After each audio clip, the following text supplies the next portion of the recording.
Apocalipse 17, do 3 ao 6. E levou-me em espírito a um deserto, e vi uma mulher assentada sobre uma besta de cor de escarlata, que estava cheia de nomes de blasfêmia, e tinha 7 cabeças e 10 chifres.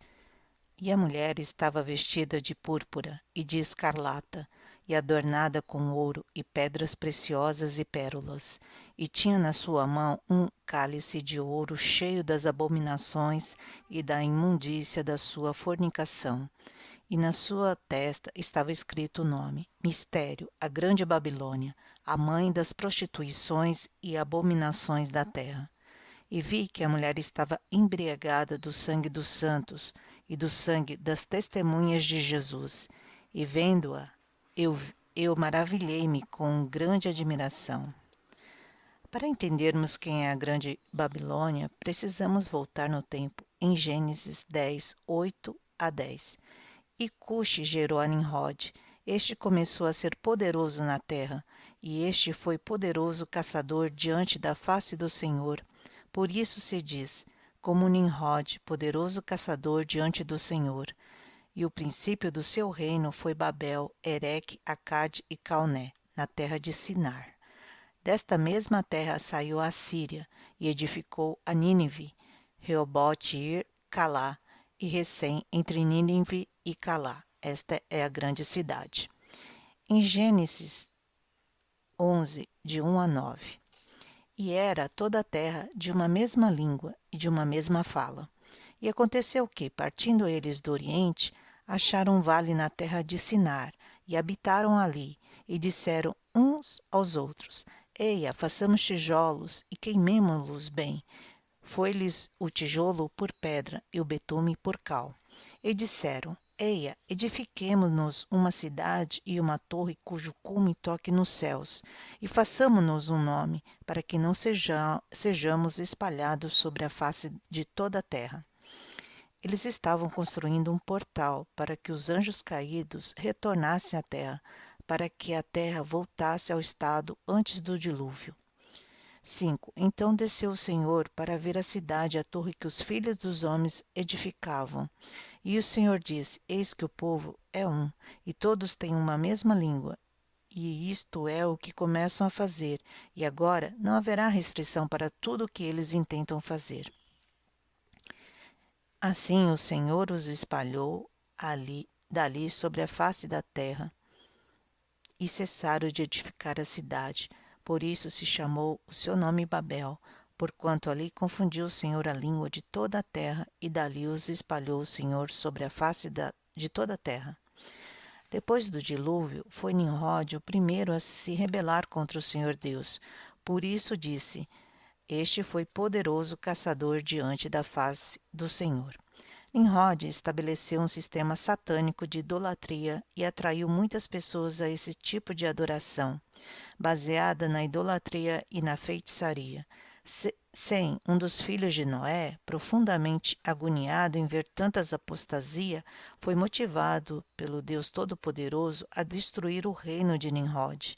Nimrod foi executado, juntamente com muitos de seus sacerdotes e seguidores. Sem ordenou que o corpo de Nimrod fosse desmembrado e que cada parte fosse enviada a uma cidade diferente para demonstrar a todos que a adoração a Satanás por meio da idolatria e da feitiçaria não seria tolerada. O mundo parecia livre daquela forma de mal. No entanto, Semíramis, a mulher de Nimrod, e alguns sacerdotes que escaparam, juntaram forças para criar uma religião secreta. Eles tornaram Nimrod um deus, criaram um sistema de mistério satânico destinado a se alastrar por todo o mundo. Esse caminho falso atraía os homens, oferecendo-lhes conhecimento oculto.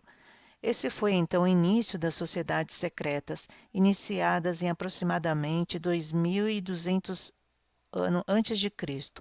Portanto, as sociedades secretas existem há mais de 4000 anos.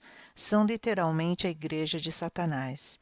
Os mistérios babilônicos foram levados ao Egito, onde a história da morte de Nimrod e o desmembramento do seu corpo foram adaptados na lenda do deus Osíris. A maior parte das lendas antigas são adaptações em muitas culturas e sempre com nomes e lugares conhecidos por aquela cultura. Deste modo, Satanás conseguiu alastrar esse sistema falso por todo o mundo, conquistando as mentes, os corações dos líderes em cada país. Nos séculos antes de Jesus Cristo nascer, esse vírus mortal começou a penetrar na liderança religiosa judaica. Esses líderes judeus começaram a se envolver com o cultismo. Uma tradição judaica oral secreta começou a ser praticada, distintamente diferente do Pentateuco escrito por Deus. Foram criados dois sistemas de tradição oral judaica, um público e um secreto. O ensino público lidava com as questões da vida diária, com quase 1000 regras. Essa lei prática mais tarde passou a ser chamada de Talmud. Jesus criticou a imposição de leis criadas pelo homem, pois amarravam o povo aos sacerdotes e criavam um conjunto de normas frustrantes que ninguém conseguia cumprir. Esses padrões não eram de Deus, foram criados pelo homem para que os sacerdotes pudessem controlar o povo. O segundo conjunto de ensinos orais judaicos era extremamente secreto, tornou-se conhecido como a Cabala. Os ensinos secretos da Cabala eram realmente e são realmente satânicos. Agora que compreende que os fariseus que conceberam e executaram o plano para matar o Senhor Jesus eram membros da sociedade secreta, que o Senhor Jesus Cristo estava falando diretamente aos membros dessa sociedade secreta. Em João 8,44 nos diz: Vós tendes por pai ao diabo e quereis satisfazer os desejos de vosso pai. Ele foi homicida desde o princípio e não se firmou na verdade, porque não há verdade nele. Quando ele profere mentira, fala do que lhe é próprio, porque é mentiroso e é pai da mentira. Por meio da sociedade secreta, o sistema babilônico satânico foi preservado. Atualmente, a sociedade secreta encontra-se muito bem organizada, com braços em todas as áreas possíveis e imagináveis. Eles se organizam através de pirâmides, onde estão todas as organizações secretas: maçonaria, Illuminates, Cavaleiros Templários, Rosa Cruz, Jesuíta, Clube de Roma e tantas outras que atuam de forma semelhante. Todas elas estão debaixo de uma mesma cabeça, Satanás, apesar de muitas vezes brigarem entre si. Tudo isso com o objetivo de preparar o caminho para o anticristo. As pessoas envolvidas não têm noção do objetivo das sociedades secretas, pois a maioria está na base dessa pirâmide, e somente os de grau mais elevados têm a noção mais abrangente, mas não podemos esquecer que Satanás é o pai da mentira. Em Apocalipse 17:16 diz: E os 10 chifres que viste na besta são os que odiarão a prostituta, e a colocarão desolada e nua, e comerão a sua carne e a queimarão no fogo. O Clube de Roma, em 1974, propôs a divisão do mundo em 10 grandes blocos: 1. América do Norte, 2. Europa Ocidental, 3. Japão, 4. Austrália, África do Sul e o restante da economia de mercado do mundo desenvolvido. 5. Europa Oriental, incluindo a Rússia. 6. América Latina. 7. Norte da África, Oriente Médio. 8. África Tropical. 9. Sul e Sudeste Asiático. 10. China. Entendemos que os 10 governantes dos 10 blocos mundiais destruirão todas essas organizações secreta, piramidal, pois Satanás alcançou seu objetivo e não precisa mais dele. Somos aprisionados através desse sistema financeiro corrupto, dos governantes inescrupulosos, do evangelho mercenário, da educação fraudulenta, da mídia vendida, dos alimentos envenenados. Podemos pensar como é possível Satanás destruir seu reino? Se o anticristo surgisse deste sistema babilônico, seria muito fácil as pessoas que ficarem, minha visão é pré-tribulacionista, reconhecê-lo como tal. Mas se o anticristo destruísse todo esse sistema babilônico, o mundo o adoraria. A palavra é clara. Sim, Babilônia, a grande prostituta, e suas filhas meretrizes serão destruídas. Quem são as suas filhas meretrizes? Todas as religiões que têm uma construção feita por humanos, como igrejas, sinagogas, templos, mesquitas e etc. E um líder humano, padre, papa, pastor, rabino, imã, Dalai Lama, etc.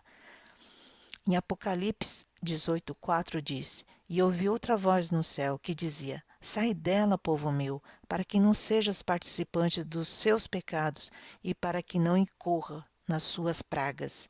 O nosso único pastor nos chama para sairmos para fora do aprisco. Em João 10, de 1 a 15, diz: na verdade, vos digo que aquele que não entra pela porta do curral das ovelhas, mas sobe por outra parte, é ladrão e salteador. Aquele, porém, que entra pela porta é o pastor das ovelhas. A este o porteiro abre, e as ovelhas ouvem a sua voz, e chama pelo nome as suas ovelhas e as traz para fora. E quando tira para fora todas as suas ovelhas, vai adiante delas, e as ovelhas o seguem, porque conhece a sua voz.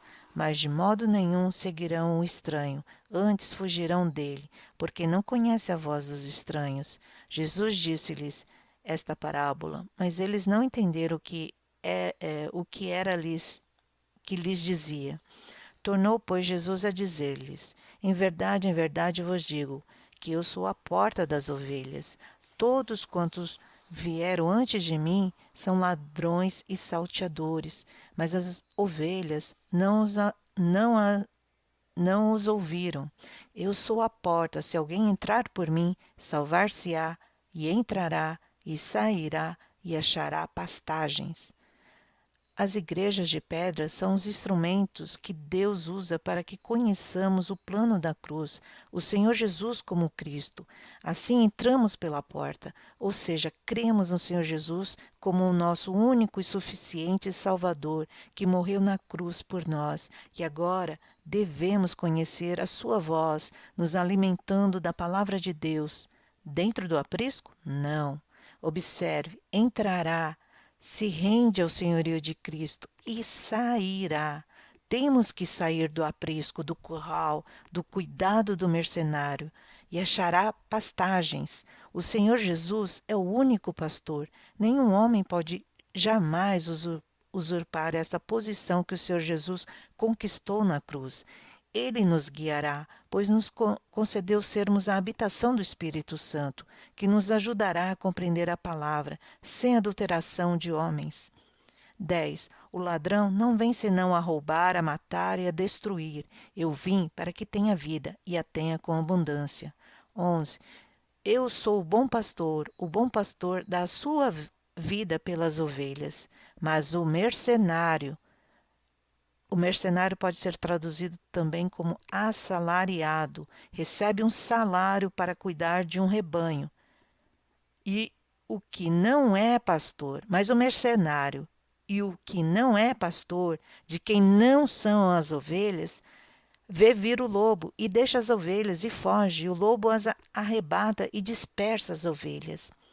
Ora, o mercenário foge porque é mercenário e não tem cuidado das ovelhas.